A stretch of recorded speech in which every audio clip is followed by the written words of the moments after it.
Yep, just got back from work, and I am filthy, covered in grease and flour and tomato sauce and more flour and cheese. There's so many things happening on my shirt right now. I could probably eat it and it would taste like a pizza. I actually wasn't scheduled to work today, but somebody wasn't able to make it in, and guess who they called?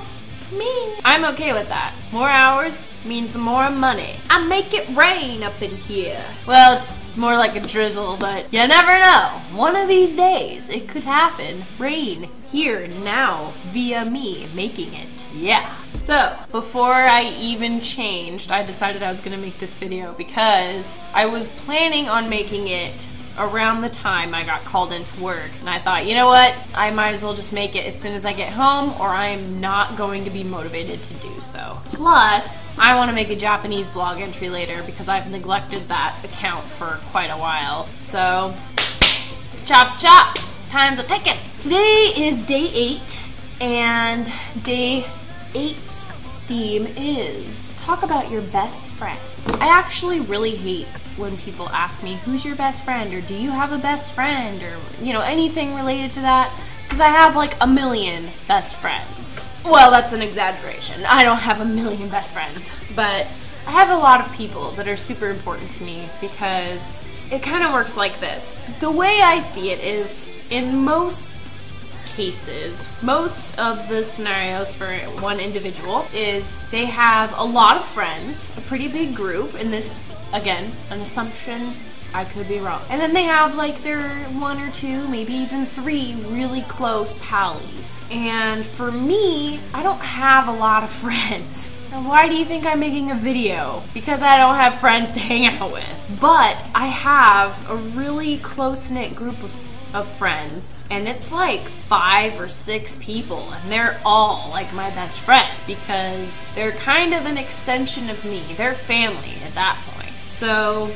I live with one of my best friends right now. My other best friend, she lives clear over in the freaking other side of the state, and I don't get to see her very much, but I talk to her every day. I call her almost every day. So we went to Japan together, and we were co-workers, and we've pretty much become inseparable. So I decided that I could talk about all of my best friends that I have, but since I already live with one of my best friends, I'm sure I will, man, I hope this sound doesn't get off again, because it kind of looks like it did. So if the sound gets all screwy, I will try and fix it. Just ignore it if you can. Anyways, since I live with one of my best friends, you guys are probably gonna hear about him. I'm gonna bitch about the guy. It's gonna happen. Don't worry about it. My other friend, yeah, I don't live with her, so I can't complain about her shenanigans 24/7. Well, I probably could, but point is, I'm gonna talk about her because she's cool. But I found that for some reason, I really like to attach myself to people that are drastically different than I. And usually they're drastically different from everyone else. My mom used to make fun of me and say that I would befriend all the freaks. Well, yeah, and wear that like a freaking badge of honor. If you're a freak, more power to you. And I don't want to be like, ooh, be your own person, because you know what? You're an individual just like everyone else. But it's important to, you know, have those little quirks and things that make you so different. People are gonna look at you and be like, wow, that chick is freaky. And you're like, yeah, you want to fight about it? And they're gonna say no. Why? Because you're right, they're wrong, and we all love each other. Happy days. So my friend that I'm going to talk about, her name is Miss Lauren, and she and I could not be any more different than two people could be. I think, well, we're the same gender as far as I know, and that is about it. But she is Miss happy-go-lucky, bubbly, everything's romantic, kind of person. But she's really complex because she, on top of being like, woo, she's also really down to earth sometimes. She's almost too serious. And it's really funny because her serious side and her psychopath side often collide and magical things happen. Like just the other night, she told me that the only explanation for the pain and glitter on her feet was that she was turning into a unicorn. I have no explanation for that. This is the girl who will call me at 11:11 and wish me happy 11:11. Her favorite thing to do to me is to annoy the ever-living out of me in public until I finally retaliate, and then she acts wounded, and then everybody feels sorry for her and I look like the bad guy. It's evil, but clever. One of these days I will learn her secrets. So yeah, this girl is kind of psychotic, but that's why I love her. So we went to Japan together and we were miserable together and it was great. But I tell you what, if you ever go to a foreign country with your friends where they absolutely do not speak a lick of English, you have not experienced the nation until you wander the streets in broad daylight and talk about the most crude and obscene things at the top of your lungs that you can. I'm not even gonna tell you guys what we talked about. It is not appropriate for any audience, but it was fun for all parties involved. We got into all kinds of shenanigans ever since day one. I remember when I first saw this girl, I thought, wow, she has huge boobs. That was really the first conclusion that came to my mind. And then I was like really kind of intimidated by her because she was like, all right, I'm gonna lay down the law in what I think needs to be done. And I was just like, Shazam, look at this, look at the big boobed one just leading the way. And I was like, more power to you, woman. And it was a wonderful friendship from that day on.